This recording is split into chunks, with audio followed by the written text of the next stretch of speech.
지금 말씀하신 대로 이제 경찰 입장에서는 형수가 이거를 찍었고 찍은 거 아니죠. 유포했다는 그런 문제를 보고 있는 것이고 그것을 협박하는데 이용한 것을 가지고 이제 혐의점을 가지고 가는 것이고 그렇다면 최초에 이게 도대체 어떻게 촬영됐느냐로 가면 황의조 선수에 대해서 이제 여권 여부가 나온 겁니다. 아까 조금 전에 보여드렸던 것처럼 그냥 의사의 바라는 촬영을 한 것 자체, 그거 자체가 지금 어쨌든 법에 되는 것이고 황의조 선수는 그 부분에 대해서 지금 혐의점이 있는 것이 아니냐 이거거든요. 이거 어떤 내용 좀 설명 부탁드릴게요.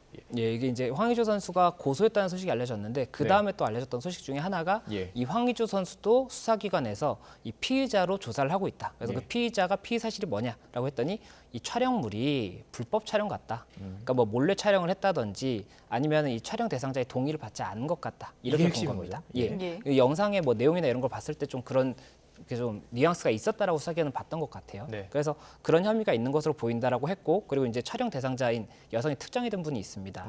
그 전 연인으로 특정이 된 분이 한 분 계시는데 그분이 경찰에 와서 수사기관에 와서 그렇게 이야기를 한 거죠. 나는 이분에 대해서 동의한 적이 없고 그리고 촬영한 다음에도 지워달라고 계속해서 이야기를 했다. 이렇게 이야기를 합니다. 그리고 황의조 선수 측에서는 그에 대해서 여러 차례 촬영도 하고 지우고 했기 때문에 알고 있는 사이였어서 이게 동의를 하지 않은 것으로 볼 수 없다라고 주장을 하는데 이에 대해서 또 이제 여성 측에서는 오히려 이런 부분이 상습적으로 촬영을 하고 그에 대해서 내가 동의를 하지 않았기 때문에 삭제했다는 것을 증명할 수 있는 그런 사실관계가 아니냐 이렇게 주장을 하다 보니까 진실 공방이 있는 것이고 이 어떤 진실이 밝혀지냐에 따라서 이 죄명이 이제 성립이 될 수가 있기 때문에 수사기관은 그 부분도 보고 있는 그런 소식입니다. 아, 그럼 궁금한 점이 지금 촬영을 할 때 그 당시엔 동의를 했어요. 근데 그 이후에 삭제해달라. 그랬는데도 남아 있으면 똑같이 법에 저촉이 되는 건가요? 그 부분이 조금 불명확한 부분인데, 그러니까 촬영을 할 때 당시에는 동의를 하고 그 다음에 뭐 유포를 할 때 이 촬영 대상자의 동의를 받지 않으면 이 부분은 처벌이 되는 게 명확한데 이게 촬영 대상자가 동의를 철회했을 때 이것을 보관하고 있는 것 자체가 처벌이 될 수 있느냐에 대해서는 조금은 애매한 부분이 있습니다. 다만 촬영자가 아닌 사람이 이 부분을 소지하거나 뭐 구입하거나 시청한 경우에는 이 부분도 형사처벌이 되고 있기 때문에 이거는 또 이제 처벌이 될 수가 있는데 이 부분에 이 대상에 촬영 대상자도 포함될 수 있느냐 이게 조금 애매한 부분입니다. 또 한 가지 궁금한 건 저희도 이제 핸드폰을 사용해 보면 난 지웠어요. 근데 이게 뭐 클라우드라든지 이런 데 자동적으로 저장되는 경우가 있습니다. 근데 본인이 이제 예를 들어서 뭐 황의조 선수나 촬영했던 사람이 나 지웠다. 지운 줄 알고 있었고 저장된 줄 몰랐다. 근데 클라우드 같은 곳에 남아 있었다면 그때는 또 어떻게 되는 건가요? 이 법 자체가 유포하는 행위나 이런 게 고의범이기 때문에 고의가 없다라고 하면 처벌을 할 수가 없을 것인데 이게 고의인지 아니면 과실인지 이게 뭐 예견 가능성이 있었다라고 한다면 뭐 미필적 고의라도 볼 수 있는지 이런 것들을 검토를 해봐야 될 것으로 보이고 그건 이제 사실관계에 따라서 조금 달리 볼 것 같습니다. 고의성을 어떻게 판단할 것인가가 제일 관건인 것 같고요. 황 선수가 자신의 주장을 항변하는 과정에서 피해자 여성의 신상을 어느 정도 노출을 했었습니다. 2차 가해 논란도 있지 않았습니까?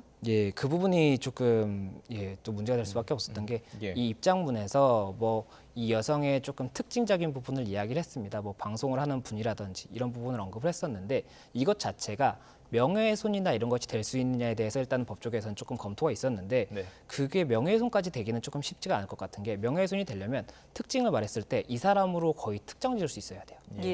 뭐 이 사람의 조금 좀 상세하게 알려줘서 이렇게 되면 이 사람밖에 없겠다. 이 정도가 되면은 명예훼손이 되지만 그렇지 않다고 하면 지금은 조금 그 직업군 정도만 이야기를 한 부분이 있기 때문에 그래서 그런 부분 가지고는 안 될 수가 있는데 만약에 이게 안 된다고 하더라도 만약에 황의조 선수가 이 카메라 등 이용 촬영죄를 통해서 뭐 처벌이 된다라고 한다면 그 나중에 정상 관계에서는 반성의 여지가 없다라고 본다든지 이런 식으로 조금 불리하게 적용할 수는 있을 겁니다. 그리고 또 법에 어떤 게 있냐면 성폭력처벌법에 이 피해자의 신원을 알리는 부분에 대해서 처벌하는 규정이 따로 있습니다.